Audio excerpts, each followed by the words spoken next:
بسم الله الرحمن الرحیم. السلام علیکم ورحمت الله وبرکاته.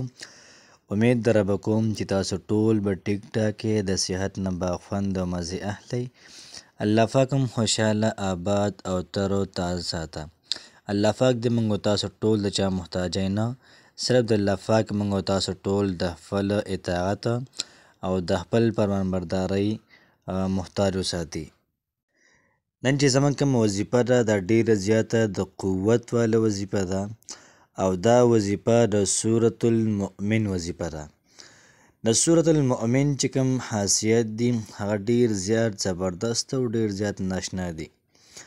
یو سړی داسې وي چې هغوی ته څه اهمه مسله راپېښه شوې وي، داسې کار ورته راپېښ شوی وي چې دا کار کیږي نه، نو د هغې دپاره کو سورة المؤمن وویلی شي، انشاءالله العزیز دغه کار به ورته الله پاک په ښه طریقې سره په اسانه طریقې سره وکړي.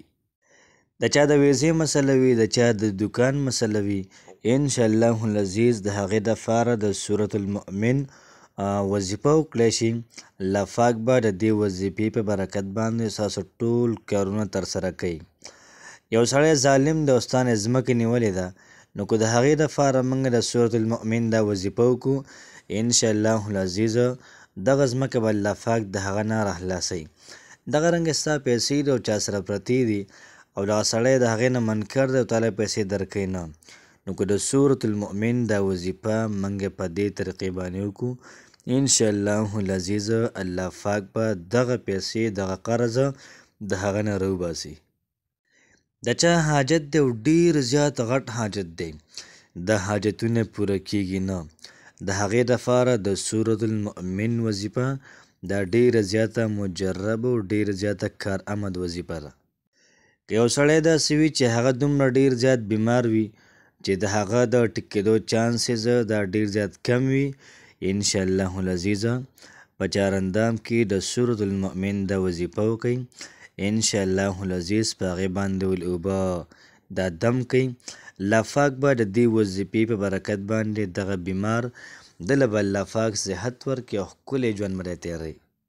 د چا کو بدن پړسېدلی وي یا دغه رنګې په چا کو دانې وي، نو د هغې دپاره کو د سورة المؤمن دا وظیفه وویلی شي، انشاءالله العزیز د دې وظیفې په برکت باندې به الله پاک دغه دانې دغه حساب کتاب دا به ټول ختم کړي او بدن به الله پاک روغ رمټ کړي او دی به د خوشحالۍ او د سکون ژوند تېروي. نو ډیره زیاته زبردسته او ډیره زیاته کارآمد وظیفه ده. که یو سړی امتحان ورکوي او دغه رنګې دی وایي زه په امتحان کې کامیاب شم، د هغې دپاره د سورة المؤمن وظیفه دا ډیره زیاته ضروري ده. یو سړی کوزي یو ځای کې انټرویو ورکوي او دی وایي چې یاره زه دې په دغه انټرویو کې زه کامیاب شم، انشاءالله العزیز دا وظیفه وکړئ. جهان څومره مسلې وي دا ټولې مسلې به الله پاک دا تاسو له حل کړي. یاد ساتئ چې دا کوم سورة المؤمن دی په دې کې د رجل مؤمن صفت پکې شوی دی. موسی علیه السلام په امتیانو کې یو سړی و رجل المؤمن، دا ډیر زیات ناشنا سړی و ځکه چې پیرغون ته مخامخ په مخ باندې خبرې کړې دي او هغه ورته هېڅ هم نه دي ویلي. نو دغه رنګې دا وظیفه که وکړی شي انشاءالله العزیز دا ډیر زیات اثر لري او ډیر زیات تاثیر لري.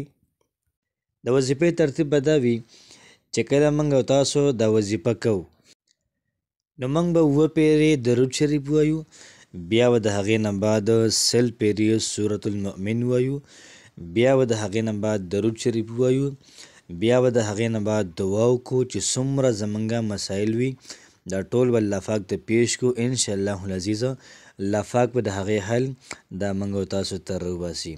د بیمار دپاره یو سړی وایي دا د 1 پیره درود شریف وایي، 1 پیره سورة المؤمن دی وایي او بیا دې درود شریف وایي، بیا دې دغه په اوبه باندې دم کړي، انشاءالله العزیز الله پاک به دې بیمار ته صحت ورکړي. او د بل چا دپاره مې ویلی شي، خپل ځان دپاره هم دا ویلی شي او دا بره چې کوم ما ویلې 100 پیرې نو په خپله په یوازې هم ویلی شي او خلک راټولولی شي چې په شریک باندې خلک وایي بیا هم کولی شي. نو نن زموږ وظیفه د سورة المؤمن حوالې سره وه.